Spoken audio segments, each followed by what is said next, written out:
गांव-गांव जा रहे हो, दौरा कर रहे हो, मुस्कान देख करके चेहरे पे थोड़ी रौनक देख करके क्या लगता है, क्या कुछ कहना चाहोगे? देखो, चेहरे पे शिषपाल के रौनक तो तब है जब मेरे हलके के लोगों के चेहरे पे रौनक है। और मेरे हलके के लोगों का चाहे आज मैं मेलडी खड़ा हूँ या पीछे गांव में गया, पूरी रौनक है। और रौनक इस बात की है कि ये 10 साल का वनवास को अब काट के अब अपने घर में लोगों की वापसी हुई है।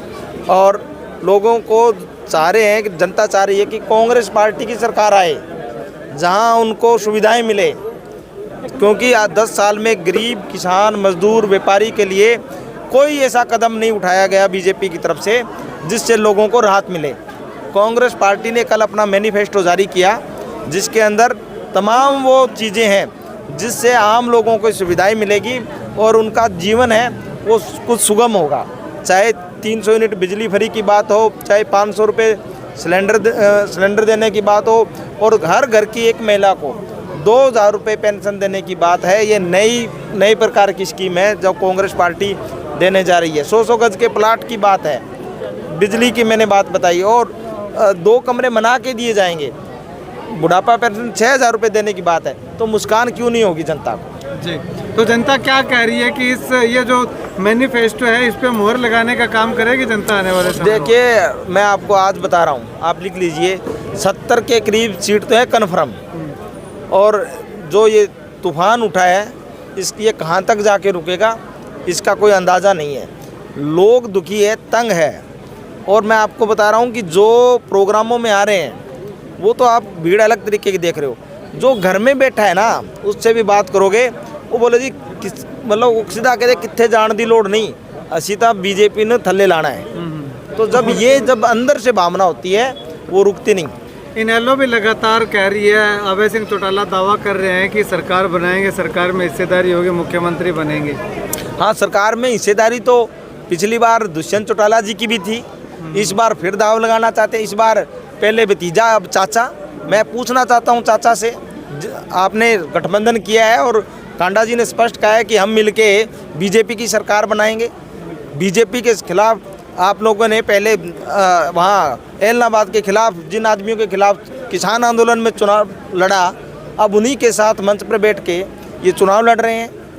ये जनता समझती नहीं क्या? हर चीज़ समझती है। और ये सब प्रोपगेंडा ये है कि 5-7 सीटें निकाल के और बीजेपी को साथ दें। कांग्रेस से मैं आपको बता रहा हूँ 10 साल के अंदर सरकार में नहीं है। और आप अभय सिंह जी के बयान सुनो, उड्डा अरे तुम खट्टर और नायब सिंह सानी के खिलाफ बोल लो, सरकार तो उनकी थी।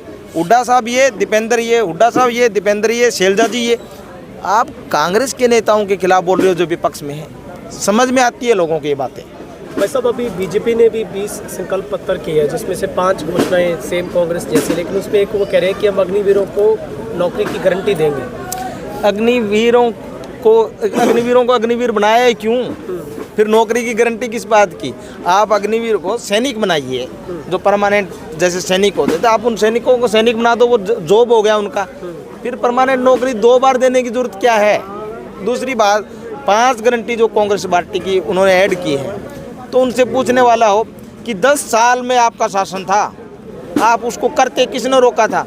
कांग्रेस पार्टी ने तो पहले ही बोल दिया था, पिछले 1 साल से हम बोल रहे हैं कि हम ये काम करेंगे, तो काम कर देते ही है। परंतु इनकी इच्छा नहीं है, इनमें इच्छा शक्ति नहीं है। इनका एक ही काम है कि कैसे न कैसे सत्ता को फिर हत्या लिया जाए। और इस बार अगर वो सत्ता में बैठे तो मैं ये बता रहा हूँ कि अभी तो ये चाहे दिल्ली की बॉर्डरें और ये हरियाणा पंजाब की बॉर्डरें सील कर रहे हैं, आने वाले वक्त के अंदर गांव-गांव को सील करेंगे। जो सही आदमी है उसको घर से निकलना दुर्भर हो जाएगा। अभय चौटाला लगातार कह रहे हैं कि नशे को खत्म करना उनकी प्राथमिकता रहेगी। क्या? नशे को खत्म करना उनकी प्राथमिकता रहेगी। ये बड़ा मजाकिया बात है। आप उनसे सवाल अगर करोगे, ये नशा आया कब था? 2014 के बाद आया है। जो नशा को लेके आए हैं वही कह रहे हैं हम खत्म करेंगे। 10 साल में खत्म कर देते भैया। शिषपाल तो विधानसभा के अंदर हर बार 3 साल तक बोला, और जब 4थे साल नहीं बोला तब खट्टर साहब मैराथन दौड़ के द्वारा नशा ख़त्म करने की कोशिश कर रहे थे। उनको मैराथन दौड़ की ज़रूरत नहीं थी, उनको तो मैराथन एक्शन की ज़रूरत थी। उन्होंने कोई एक्शन नहीं लिया। उन्होंने कहा जिस व्यक्ति के खिलाफ उन्होंने कहा कि ये चिट्टा बेचता है, उसी आदमी को टिकट दे के उन्होंने भेज दिया। मैंने नहीं कहा कि वो चिट्टा बेचता है, मुझे तो पता ही नहीं। ये सीआईडी तो मुख्यमंत्री जी के पास होती है। आप समझिए फिर ये कहाँ से नशा बंद करेंगे। अभय चौटाला भी यही कह रहे हैं कि नशा को ख़त्म करेंगे। अभय चौटाला जी ने विधानसभा के अंदर, अगर मैं गलत हूँ तो मैं छोड़ दूंगा, चुनाव छोड़ दूंगा। उन्होंने कहा कि उनका पवन बेनीवाल जी पे उन्होंने आरोप लगाए जब वो कांग्रेस में थे, हमने नहीं लगाए। उन्होंने विधानसभा के अंदर कहा कि वो चिट्टा बेचता है, मेरे पास सबूत है। और ना कहो तो मैं चुनाव छोड़ के बीच में से चला जाऊंगा। हाँ, ऑन रिकॉर्ड है। और तब अब उन्हीं आदमी को वो साथ लेके कह रहे हैं कि मैं चुनाव लड़ रहा हूँ और मेरा साथ दीजिए। ये दोगलापन आज हर आदमी समझता है, आम वोटर भी बहुत समझदार है। और मैं आपको बता रहा हूँ कि एलनाबाद भी गया और रानिया भी गया और हरियाणा तो पहले ही साफ है।